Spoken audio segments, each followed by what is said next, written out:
ले रोजाना। सखी पियवा दीवाना छठी माई के, सखी पियवा दीवाना छठी माई के, सखी पियवा दीवाना।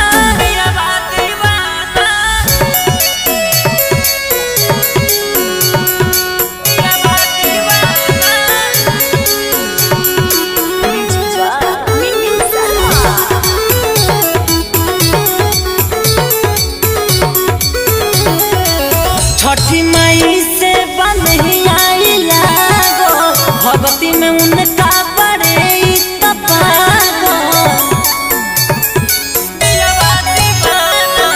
छठी माई से बंधिया लागो, भगवती में उनका बड़े हो पागो। हमें पुजारी उता उनकर पुराना। सखी पियवा दीवाना छठी माई के, सखी पियवा दीवाना छठी माई के, सखी पियवा दीवाना।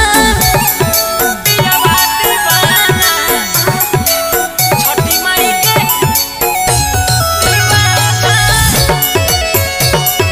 YSF रिकॉर्डिंग स्टूडियो मके।